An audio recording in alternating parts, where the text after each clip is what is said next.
Hello বন্ধুরা, কেমন আছো সকলে? আশা করি সকলেই ভালো আছো। সকলকে জানাই শারদীয়ার প্রীতি, শুভেচ্ছা, অভিনন্দন এবং ভালোবাসা। আজকে চলে এসেছি একটা দারুণ নতুন ভিডিও নিয়ে। বন্ধুরা, ইতিমধ্যেই মা দুর্গা আমাদের মধ্যে চলে এসেছেন। অলরেডি প্যান্ডেলে দর্শনার্থীরা মায়ের দর্শন করতে এবং প্যান্ডেলের থিম পরিদর্শনের জন্য ভিড় জমাচ্ছেন। কোন এলাকায় কোন ঠাকুর এবছরে দেখাটা অবশ্যই দরকার, আর সব থেকে ভালো প্যান্ডেলটি আপনার মিস না হয়ে যায় তার জন্য আজকের ভিডিওটা। তাই চলুন জেনে নেই এবছরের টপ 10 দুর্গাপুজো। চলুন দেরি না করে শুরু করা যাক। টপ 10-এর 10 নম্বরে রেখেছি যে প্যান্ডেলটিকে, সেটি হচ্ছে ম্যাডাক্স স্কোয়ারের এবছরের থিম রাজবাড়ি। এখানে খুব সুন্দর হাতের নিপুণ কাজ ফুটিয়ে তোলা হয়েছে। এই প্যান্ডেলে আসতে গেলে প্রথমে আসতে হবে কালীঘাট মেট্রো স্টেশন, আর তারপর পেয়ে যাবেন অটো, আর পায়ে হেঁটে গেলে সময় লাগবে মাত্র 10 মিনিট। 9 নম্বর লিস্টে রয়েছে দেশপ্রিয় পার্ক। 2024-এর এখানকার থিম হলো এবার ভুবনেশ্বরী। দেখতেই পারছো প্যান্ডেলটা কতটা সুন্দর লাগছে। বাইরে যেমন সুন্দর, তেমন ভেতরে অসম্ভব সুন্দর কাজ ফুটিয়ে তুলেছে।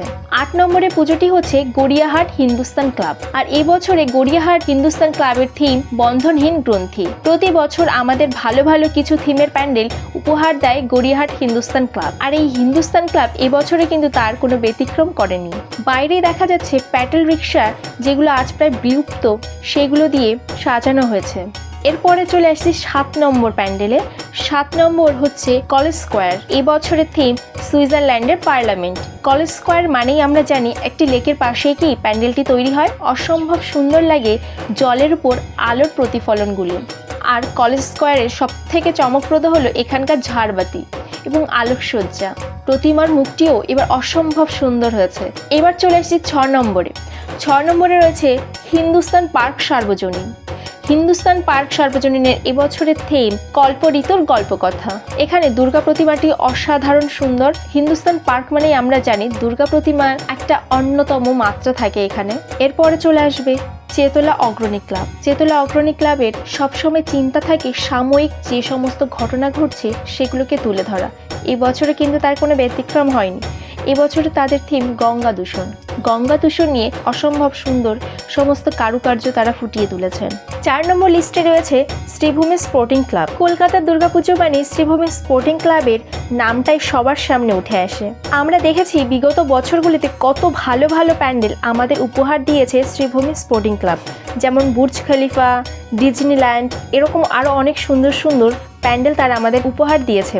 আর এবছরের থিম তিরুপতি বালাজি মন্দির। তিরুপতি বালাজি মন্দির যেমন সুন্দর, তার আদলে তৈরি হয়েছে এখানের মণ্ডপ, মায়ের প্রতিমা। 3 নম্বর তালিকাতে যে প্যান্ডেলটিকে রেখেছি সেটি হচ্ছে সন্তোষ মিত্র স্কোয়ার প্যান্ডেল। এবছরে তাদের থিম লাস ভেগাস ফেয়ার। এই লাস ভেগাস ফেয়ারে যেরকম ধরনের লাইটিং থাকে, সেই লাইটিং দেখতে পাওয়া যাবে সন্তোষ মিত্র স্কোয়ারের প্যান্ডেলে। বাইরে এবং ভেতরে দু জায়গাতেই লাইটিং শো দেখানো হবে।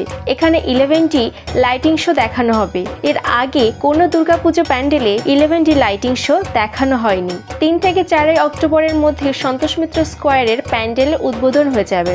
এরপরে 2 নম্বরে যে প্যান্ডেলটিকে রেখেছি সেটি হচ্ছে জগৎ মুখার্জি পার্ক। এবছরে তাদের theme Howrah Maidan metro rail. একদম হুবহু মেট্রো স্টেশন আদলে তৈরি করা হয়েছে এই প্যান্ডেলটি। দেখে বোঝাই যাবে না এটি প্যান্ডেল নাকি মেট্রো স্টেশন। অসম্ভব সুন্দর হয়েছে প্যান্ডেলের কারুকার্য। অবশ্যই কিন্তু প্যান্ডেলটিকে দেখতে যেতে হবে।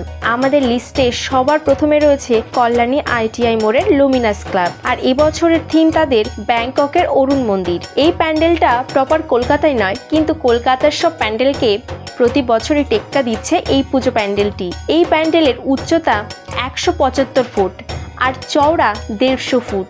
পুরো প্যান্ডেল কোটি কোটি ঝিনুক দিয়ে সেজে উঠেছে।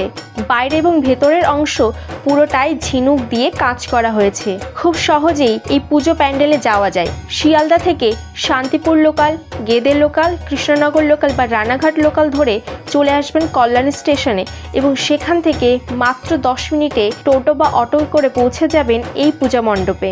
মণ্ডপের ভেতরে রয়েছে নিখুঁত কারুকার্য। 2023 সালে মায়ের গায়ে পরানো হয়েছিল 60 কিলোর গহনা আর হিরে। এবছরে 80 কিলোর গহনা দিয়ে মাকে সাজানো হবে। তাহলে বন্ধুরা, আমরা বুঝতে পেরেছি নাম্বার টপে যে সমস্ত 10টি প্যান্ডেল রয়েছে সেই সমস্ত প্যান্ডেলের কথা আমরা জেনে গেলাম। তাহলে আর দেরি কিসে, পুজো শুরু হতে না হতেই পুরো প্যান্ডেলগুলোই তোমরা সকলেই পরিদর্শন করে নিও। আর কে কোন পুজো মণ্ডপে গিয়েছিলে অবশ্যই আমাকে কমেন্টে জানাবে। দেখা হচ্ছে পরবর্তী ভিডিওতে। আর ভিডিওটি যদি ভালো লেগে থাকে অবশ্যই একটা লাইক করে দিও। আর যদি চ্যানেলের নতুন বন্ধু হয়ে থাকো এবং সংক্রান্ত যদি ভিডিও পেতে চাও তাহলে অবশ্যই সাবস্ক্রাইব করে রেখে বেল আইকনটি প্রেস করে রেখো। দেখা হচ্ছে পরবর্তী ভিডিওতে।